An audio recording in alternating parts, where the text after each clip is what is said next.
Well, she's affectionately known as First Lady Jakes, and she's been married to Bishop T.D. Jakes for nearly 30 years.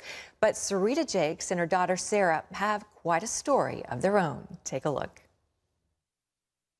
Bishop T.D. Jakes has been a powerhouse in promoting the gospel since 1979. But he's not the only one in his family reaching people with a message of hope.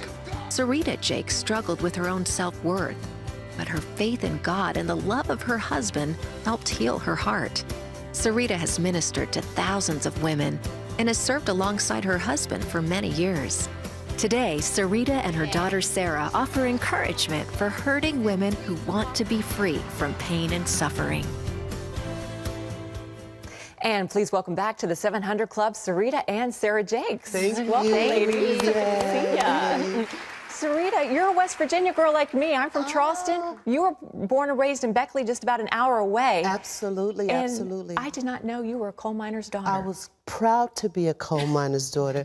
And it's amazing because I think Bishop was a janitor's son. So we've got the coal miner's daughter and the janitor's son doing international ministry. God is amazing. He's amazing. Yes, Very he is. humble beginnings. Very, very. During your teenage years, though, Yes. you went through a lot of heartache. A lot of people don't know Yes. your story, but your brother, your very own beloved brother, was murdered. Yes, absolutely. I was in college, actually, and they came and got me. My other brother came and got me. He said, we need to go home because Ricky's been shot. And I thought, okay, he was shot. Right. I didn't know that it was fatal until I got home and I saw my mother's face and I realized that he was gone.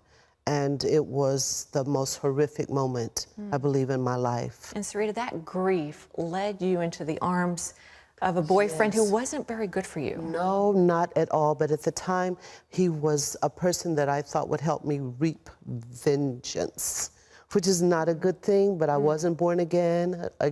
Sure. But, you know, and so I thought that this would kind of be a catalyst for me to just kind of actually get back to my brother's killer and, you know, but it wasn't good for me. He became increasingly violent toward me. And so God rescued me, took me back home to my mommy, and the rest was smooth sailing from that point on. Eventually you ended up going to church, and eventually you ended up meeting a young man that we now know as the bishop. As the bishop. How did you guys meet? Well, you know, I feel like a stalker, but we started doing secret pal cards.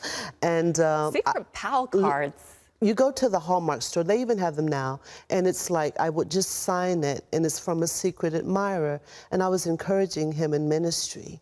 Oh. And then finally, my pastor's wife introduced me to him, and he said, do you know where a single man could get a home-cooked meal?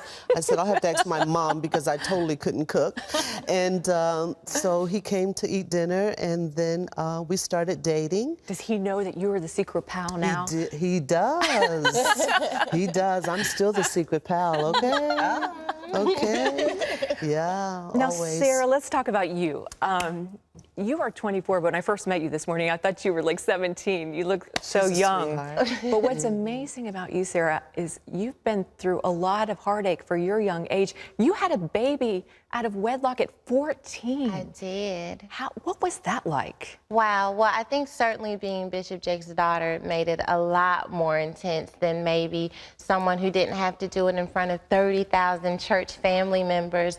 But I think ultimately in all of my different heartbreaks, like all women and people go through, that I learned a valuable lesson about who I am, what I'm capable of surviving, and that grace can find us no matter where we are. Absolutely. And the baby? Yeah. Did you keep the baby? Oh, of course, yeah. My son, he's 10 now. I also have a daughter, she's 3. And it's so funny because, you know, when you have a son at a young age, a lot of people, you know, you never know how your child will turn out, and you're still growing up yourself. But God has really blessed me. He's a wonderful young man and on fire for God. Amazing.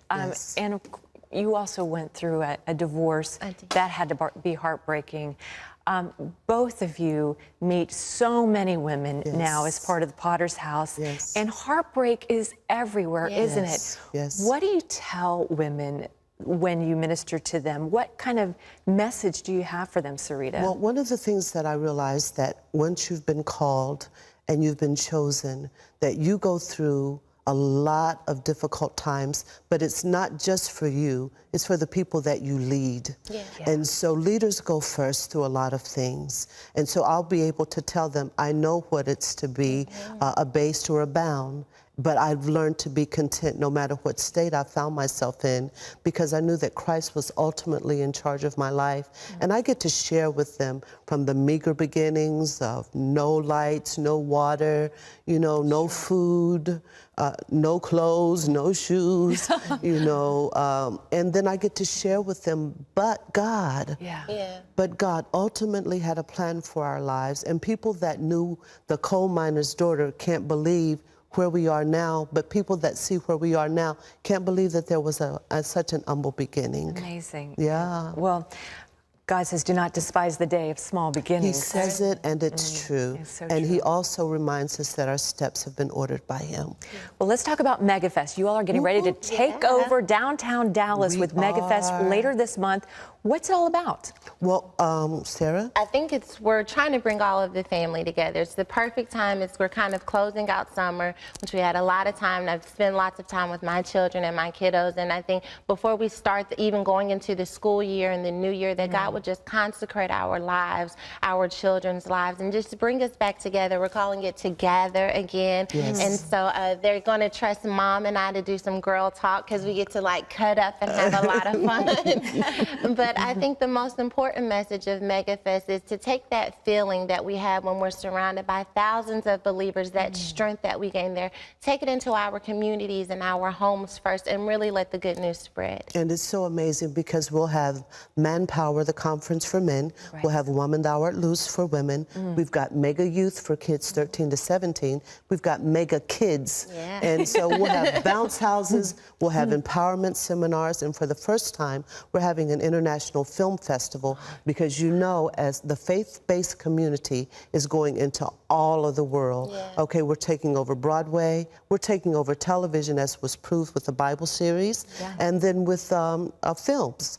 And we have increased the viewership of family like PG-13. I just saw your husband in Jumping the Broom. I know that's been out for a while, but I just got a chance to watch it. It was on TV. It was fantastic. Yes, and even during the film festival, we'll be doing the Black Nativity with Angela Bassett and Jennifer Hudson, Forrest Whitaker. We're going to do Winnie. Joel and Victoria Osteen will be there. Joel and Victoria Osteen will be there. The Women of Purpose how can- Women of Purpose concert But with how can people get autism. involved? How can they? 1-800-BISHOP2. Or mega-fest.com. Okay. Yeah. Ladies, I wish we had more time. It's I do been a too, pleasure. Wendy. Had to come back. Absolutely. I'm by myself.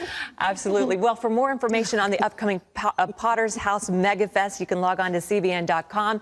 And don't forget the date. That's August 29th through 31st in Dallas. Yes. And if you can't get enough of Serita and Sarah, and who can, there's more. We have a web exclusive interview with them. Just go to cbn.com and click on the In the Green Room link, and you'll see a cuter, funnier side even than what you saw right here. So we'll be back.